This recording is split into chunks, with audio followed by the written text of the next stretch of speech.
Hello, what's up at welcome back sa ating YouTube channel. So may panibagong video na naman tayo, which is ito yung part 2 ng ating pag-setup sa mini PC. So sa last video natin guys is hindi natin nabahin yung ating Node MCU kasi nga wala tayong antenna or indoor antenna guys. Ito. So dito guys is meron na ako, which is ito guys, na ito yung indoor antenna natin at saka naka-plug na rin ito guys gamit yung USB to LAN.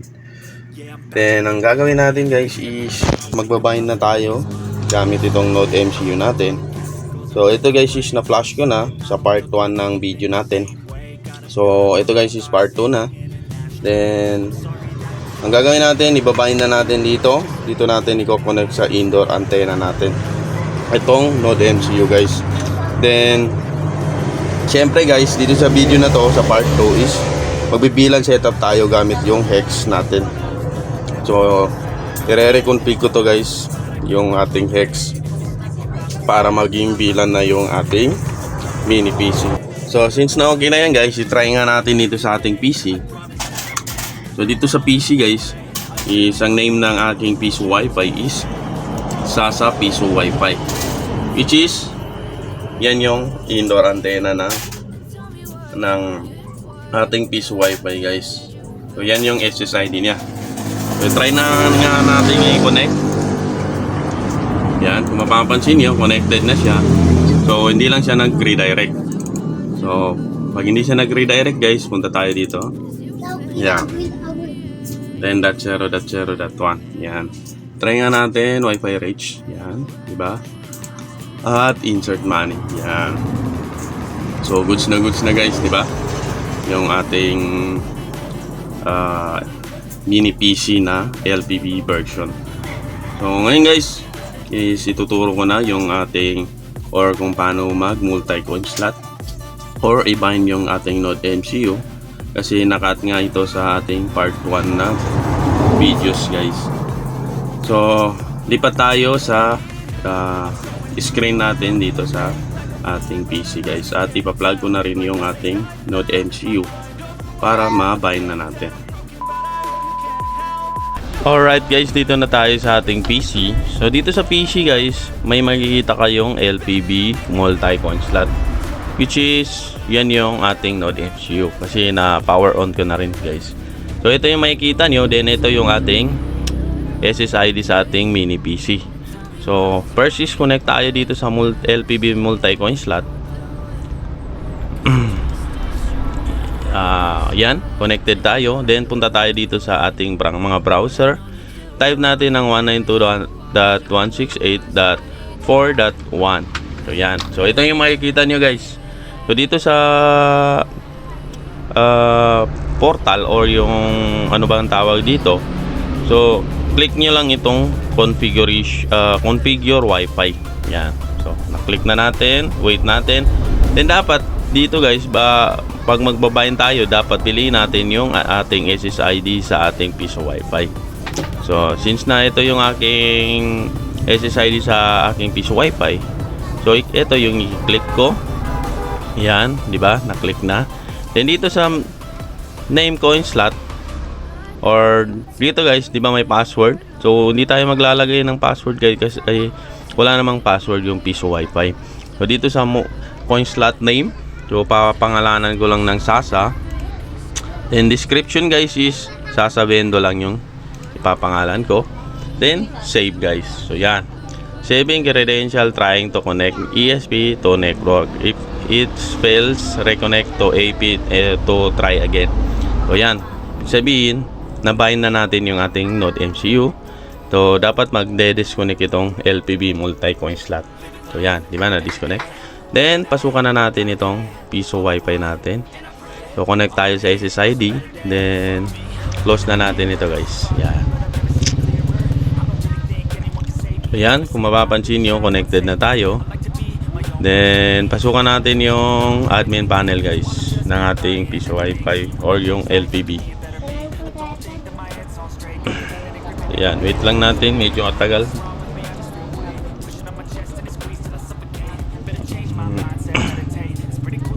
So yan. Yan, hindi siya nag-connect. So yun. So, ang default password nito, same default lang. Kasi hindi ko pa napalitan guys. So yan. Sign in. Then dito guys, hanapin natin yung multi-coin slot. Multi-coin slot.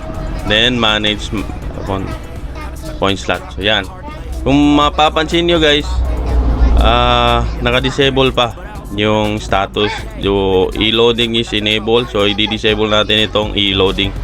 Then insert coin is enable. So halimbawa kung hindi nyo nakikita ito guys, kasi minsan kasi pag nagpa-plus tayo hindi natin nakikita. So punta lang kayo sa maintenance at i-OTA update niyo guys. So maintenance dito, sa maintenance na to. So may makikita kayo diyang or may makikita kayong OTA update diyan. Tapos dapat i-update niyo yung inyong firmware guys para lalabas ito. Kasi kung hindi kayo mag-OTA update, so yan dito sa maintenance. So ito, i-click nyo lang yan, yung OTA picture. Yan. Kasi kung sana yan, multi-coin slot, yan. Kasi kung hindi nyo i-click yun, or hindi kayo mag-OTA update, hindi nyo makikita itong e-loading at saka itong insert coin. So yan. Kung sa cost ninyo is walang e-loading at insert coin. Ayan, so ang status niya is disable pa. So enable natin guys. So yan, baba tayo, dapat enable yung status. Then edit guys. So yung status guys hindi na disable pero offline. So ang gagawin natin guys, i-reload lang natin. So yan, online na siya guys, di ba? Online na. So check nga natin dito sa ating portal. So 10.0.0.1. Yan. So, click insert money. So, dito na. Ito na siya guys. So, kung mapapansin nyo, may main bendo. So, bakit may main bendo? Na wala namang coin slot dito. So, papalitan natin ito or i-disable natin itong main bendo since na wala namang coin slot yan. So, try nga natin mag-insert coin. So, yan. Diba nakakapag-insert coin? So, ngayon, paano i-disable yung main bendo guys? So, madali lang i-disable yung main bendo. Punta lang kayo dito sa multi-coin slot pa rin. Then dito sa settings. Then di ba naka-enable yung main bendo, i-disable lang natin guys. Yan. Then save. Yan. Pag na-save na guys, check nga natin dito kung andito pa yung main bendo. So kung mapapansin nyo, wala na yung main bendo. So ang pangit lang dito guys is mayroon pang nagpa-pop up na ganito. So sana kung naka-disable yung main bendo guys, dapat wala na ito, automatic na yan. So goods na yan guys. Yan, diba? Sasa Vendo. Ngayon guys, kung gusto nyo i-edit yung name, so punta lang kayo dito guys, edit. I-edit natin yung name, coin slot. So gagawin natin guys is palitan ko na lang na to ng Sasa Piso Wi-Fi or Sasa Vendo. Ganun na lang, Sasa Vendo. Pero ito, Sasa Piso Wi-Fi ang ilalagay ko. So yan guys. Okay na yan, then edit natin. So ang status guys, since na nag-edit tayo is offline, para mag-offline yung status natin. So ano na to, i-refresh lang natin guys para mag-online siya ulit. Ayan, so nag-offline pa rin siya. So refresh lang natin ito guys.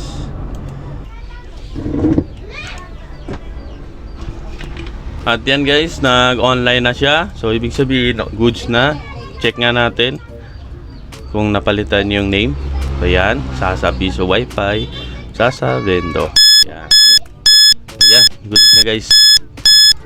So okay na ito guys, yung ating pag-setup dito sa ating multi-coin slot. At i-wiring ko na lang to guys.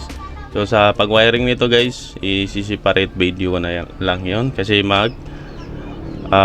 ko-config pa tayo ng ating Microtech Hex. So i-config natin yung Microtech Hex into VLAN setup. Kasi VLAN setup na natin itong ating mini PC. Alright guys, config na tayo ng ating Microtech. So dito guys sa Microtech, napakadali lang i-config ito guys into VLAN setup. Kasi hindi pa nakakaalam guys, marami na akong video about dito kung paano ibibilan yung mga Microtech natin. So ang tag ID ng ating mini PC sa VLAN is, or LPB is 13. O kung mapapansin nyo dito guys, may config ito, which is ito yung aking Huan Pi system guys dati. So ngayon guys is i-reset ko na ito guys. So kung kasi nga itatry natin itong LPB, pero kung hindi goods yung LPB sa mini PC guys, is babalik pa rin ako sa Huan Pi system guys. So yan, so i-reset na natin ito guys. No backup, configuration, then yan. So wait natin yan, na-reset na natin. So magde-disconnect tayo dito guys.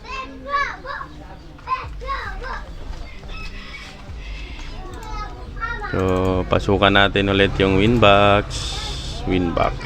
Ito. So tanggalin na natin yung password guys. Wait natin mag-boot up yung ating Microtech guys. Yan, nag-boot up na. So kung mapapansin nyo, na-reset na natin at 00 na yung IP address. Yan, connect tayo. So ang first step na gagawin natin guys, i-rename lang natin ito guys. So dito guys is ISP.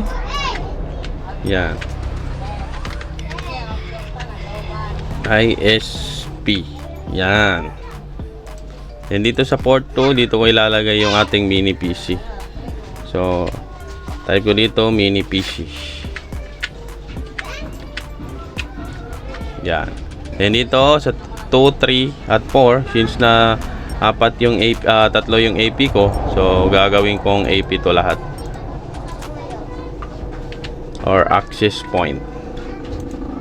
Yan. Yan, okay na siya guys. So next step, punta tayo sa IP, DHCP client, at maglalagay na tayo ng internet sa ating Winbox or sa Microtech. Yan, may internet na siya. Napasukan na ng internet. Then punta tayo dito sa firewall. So then NAT, then add tayo dito guys out interface ISP1, then mask grid dapat. Yan, okay na siya guys. Then punta tayo dito sa bridge, add tayo dito bridge. So bridge.vlan yung ipapangalan natin dito, VLAN. Yan. Then sa ports guys, mag-a-add tayo ng mga ports dito. So sa ports, si Ether 2, then 3, 4, at syempre yung 5. Yan. So yan, goods na guys. So next step is punta tayo dito sa VLANs, or gagawa muna tayo ng addresses. So gawaan muna natin ng addresses. O gagawa ko dito ng addresses 192.168.88.1/24. Yan. Then piliin natin yung bridge VLAN guys. Yan.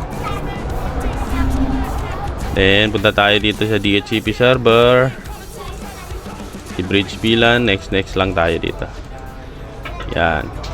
Then sa pool, add tayo dito ng pool, or i-rename natin yung pool na ginawa natin. So pool.vlan.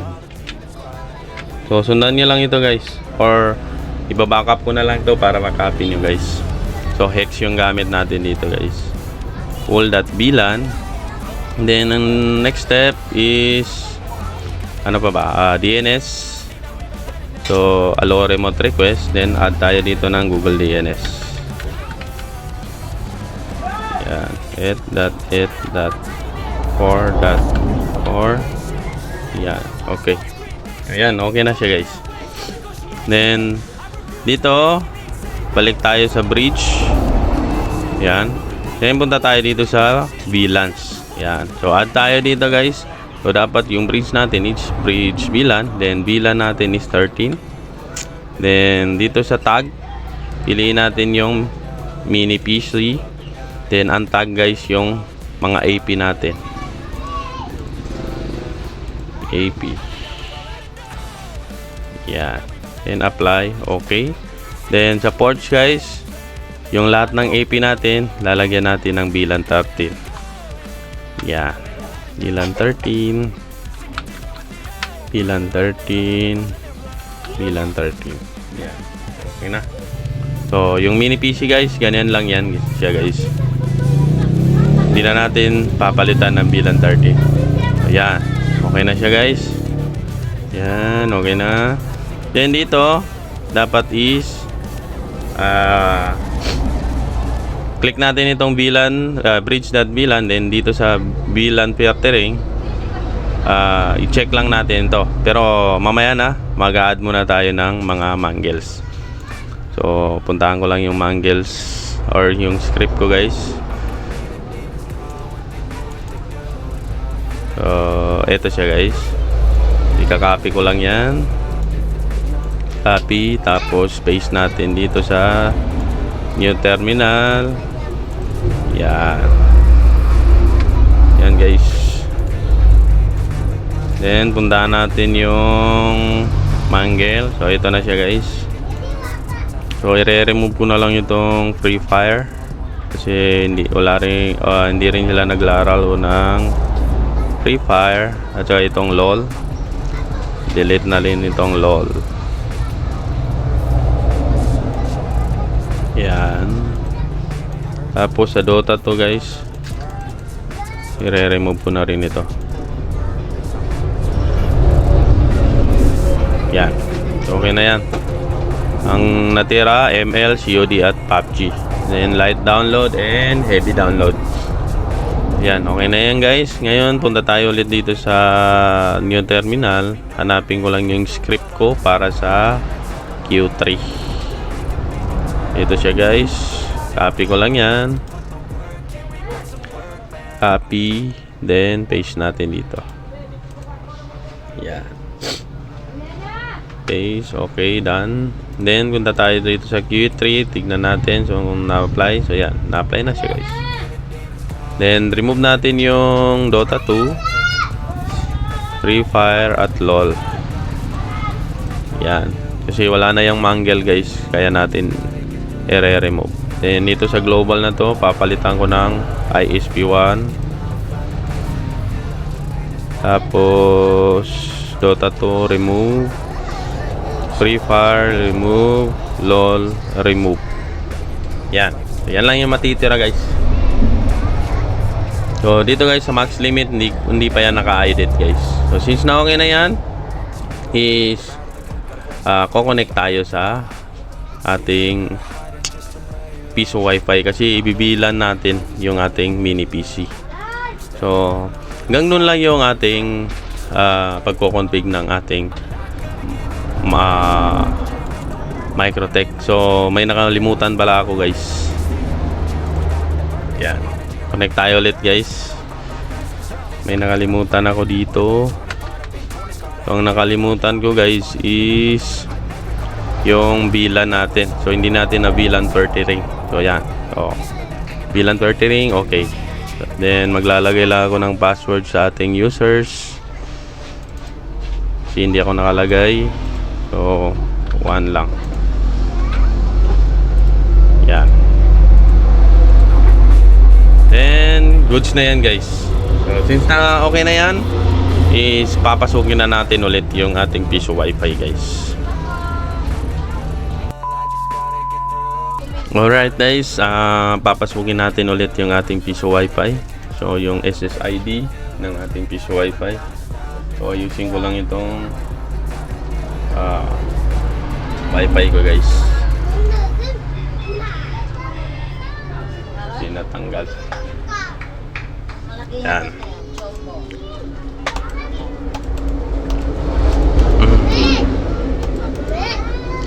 Yan, pasukin natin ulit. Piso wifi. Kasi ibibilan natin ito guys. So, punta lang ako browser. Yan. So, pasukin natin ulit guys para mabilan na ito.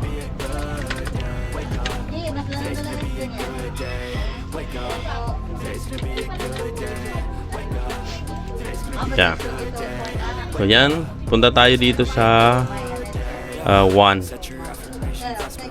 or interface. Dito sa interface guys. Yan. Dito sa interface guys, dapat bilan yung gagamitin natin. Pero mamaya na yan guys. Punta muna tayo dito sa speed limiter. Dito sa speed limiter guys, dito sa global limiter, gawin natin 1 Gbps. Yan. Same dito sa limit per user, 1 Gbps ito guys. Kasi kailangan natin ni 1 Gbps ito para si Microtech na yung bahalang mag limit ng ating mga connection guys. And dito guys sa Prio ng Mobile Legend, disable lang natin yan. So ganyan yung setup natin guys. So may video na ako about dito kung paano to sinisetup guys. So panoorin nyo lang. Then save. Then after that, kung na-save na yan, punta na tayo dito sa interface. At dito sa interface guys, gawin natin bilan. So kung mapapansin nyo, bilan 13 yan guys. Yan. So goods na yan. Baba na tayo. So web address, LPVP sa Wi-Fi. Yan. So dito sa tethering guys, so gawin natin 1 yung tethering natin guys. Then number of clients 0 dapat. Yan. So, okay na yan. Then save natin guys. So, kailan guys, naglolo ko yung mouse ko. Save. So yun. So since na okay na yan, ibig sabihin hindi na natin kailangan ng USB to LAN.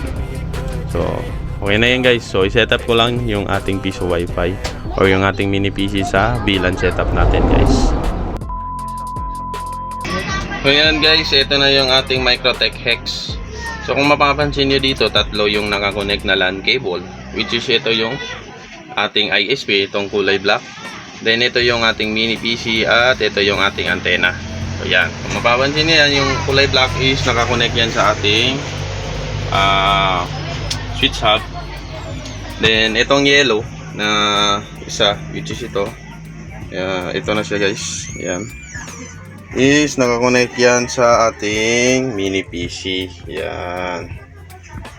Then itong isa guys, yan na yung ating antena, yung AP. So yan, diba? Nakakonect na siya. So ngayon guys, is itatry na natin sa ating PC kung nag-work ba yung ating VLAN setup. So ngayon guys, VLAN setup na yung setup natin at connect tayo sa ating SSID. Then pasukan natin yung admin panel. Yan. So check muna natin yung ating portal. Yan. So yun, good guys, yung ating insert money. So hindi ko alam kung bakit hindi na lumalabas yung insert coin, or baka na offline lang yung ating multi-coin slot. So check natin guys, T4. So kung anong nangyari guys, bakit hindi na tayo nakaka-connect. Diba dapat pag insert coin natin is may lalabas na coin, ano nga tawag dito, yung sub-bendo. So ito kasi wala, diba, directly siya. So check nga natin yung multi-coin slot natin. Yan. So naka-offline pala siya guys, kaya ganon, hindi siya lumalabas. So dapat naka-online siya guys.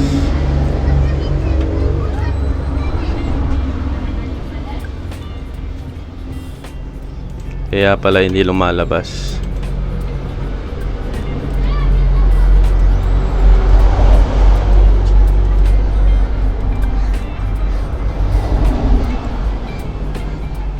Ayan. So mamaya na yan guys. Check nga natin yung ating interface. So nag-reload siya.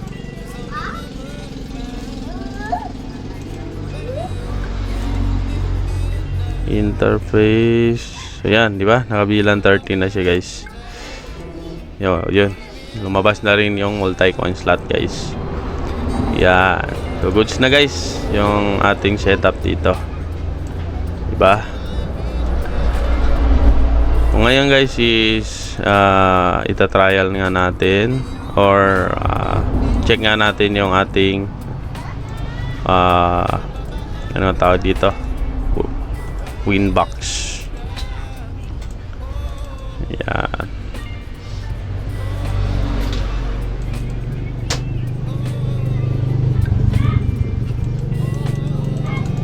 So hindi natin ma-detect yung Winbox.